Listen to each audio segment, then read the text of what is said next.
You got hit by a car? You always exaggerate things. Who do you think is paying for those hospital bills? Being a housewife must be so easy. Get back home and take care of the house. That's about all you're good for, isn't it? Ugh.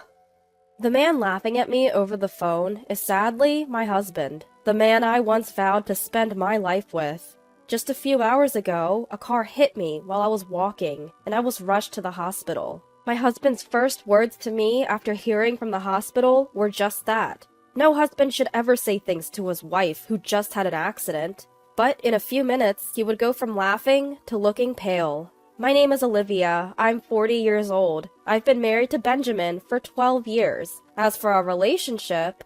Hey, you're the housewife, right? What's up with this breakfast? Can't you do better? He takes his bad moods out on me, especially in the mornings. On the table are pancakes, coffee, and bacon and eggs. I didn't skimp on anything. Alright, I'll be more careful. Weren't you supposed to leave early today? After years of living together, you learn how to brush off your spouse's moods. He grumbles, but finishes his breakfast and rushes out the door. Finally, I can start my own meal. Lately, he's been increasingly arrogant. I could divorce him, but there's one reason I don't. Don't you get annoyed, Mom? I don't want to marry someone like Dad. The reason is our daughter Emily, who's sitting across from me. She's only 10, but acts much older. Sometimes we talk like friends.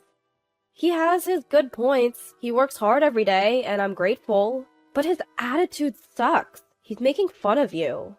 I calm my angry daughter and send her off to school. I won't lie, I've thought about divorce. This goes back to when Emily was in kindergarten and got the flu for the first time. She had a high fever and was coughing badly. My husband said, "Emily, I have an important meeting tomorrow. Don't get me sick." What? Our daughter is suffering and that's all you have to say? He retorted. Why did she get sick if she got vaccinated? Did you take her to a quack? I gave up expecting anything from him that day. There's more to this story. It's hard to prevent spreading illness at home. A few days later, I was the one with a high fever. Hey, can you take me to the hospital? I think I caught Emily's flu. I texted him because it hurt to talk. Surprisingly, he replied right away. Wow, you're really useful. Get ready for the hospital. I checked my phone to see. Can't. Call a cab. I might go to my parents' house. I clenched my phone so hard it could break. I get that he can't just leave work. If you suddenly take time off from work, other people will also be inconvenienced. Still, isn't there a kinder way to say it? I glanced sideways and saw Emily, her fever down, sleeping peacefully. I passed out, relieved that at least she was okay. How long did you sleep? When I woke up, I was in a hospital bed. Olivia, are you okay? My mom and Emily were beside me. Mom said to me as I was dazed, "You called and then Emily was screaming, 'Help, Mom!' We were so worried. Didn't you call Benjamin?" That's right, Mom came and helped me get to the hospital. Turns out I had the flu and was slightly dehydrated. I had an IV in my arm. I thanked my daughter Emily, who was back to her usual self. Emily, did you call Grandma? Thank you for helping Mom. Seeing her blush made me tear up. Just then, Benjamin burst into the room, out of breath. Olivia, are you okay?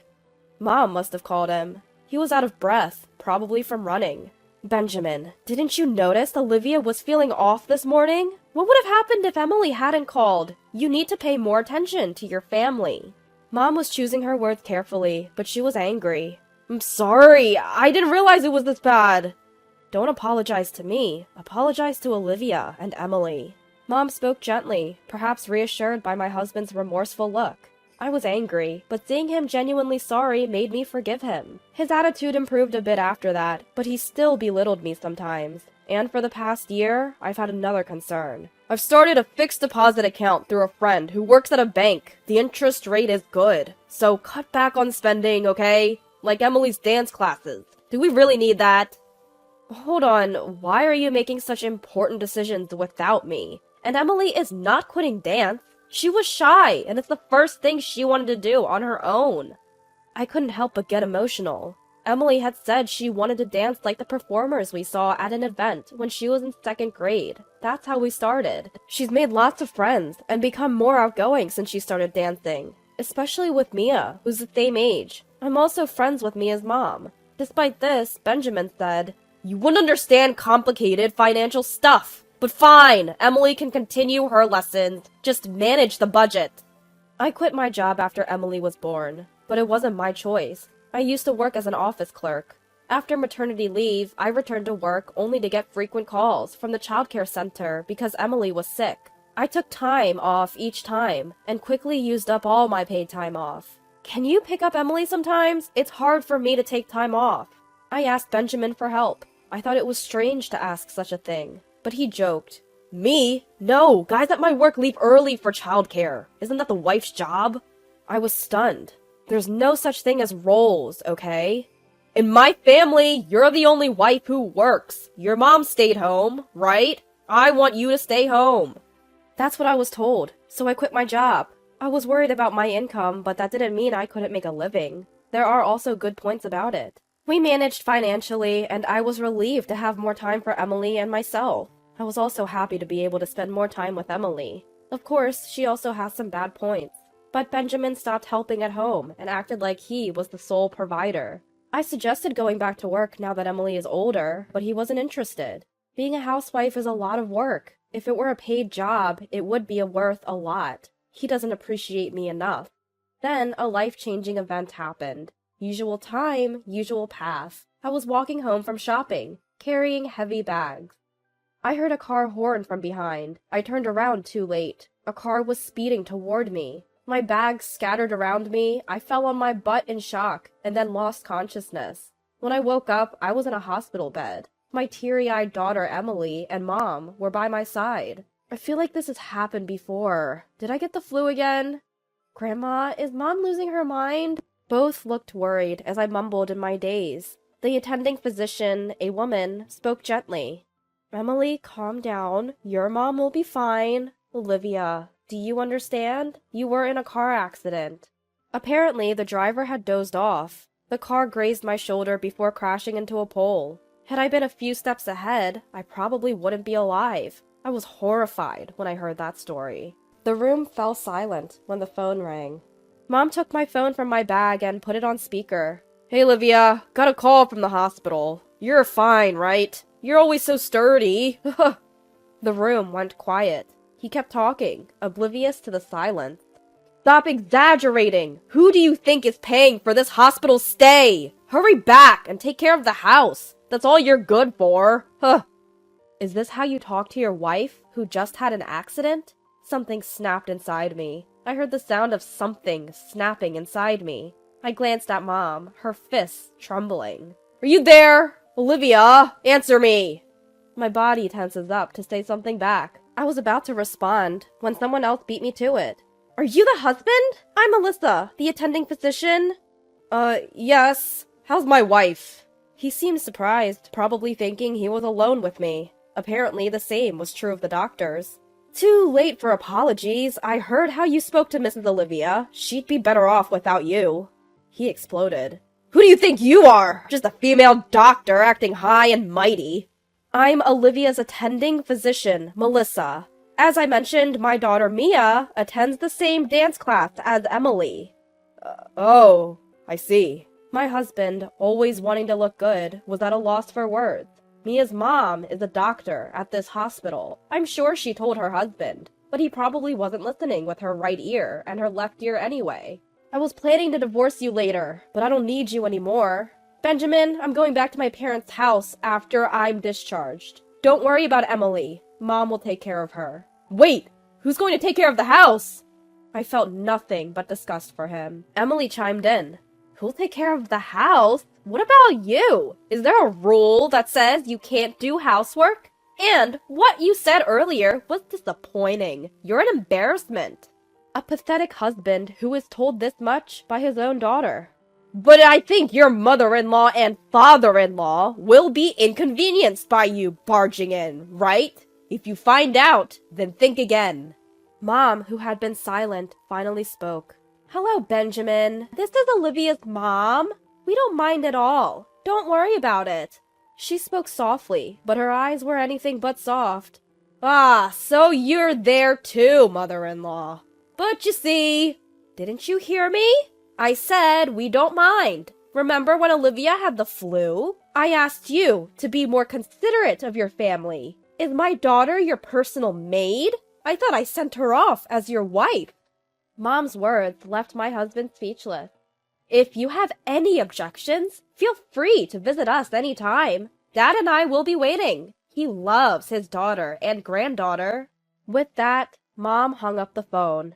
I was discharged a few days later with a minor shoulder injury and no head trauma. I moved back to my parents' house and we secretly moved our belongings while my husband was at work. Our home was a mess.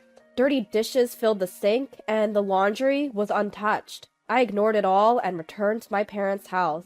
A month into our separation, my husband reached out. I want to talk.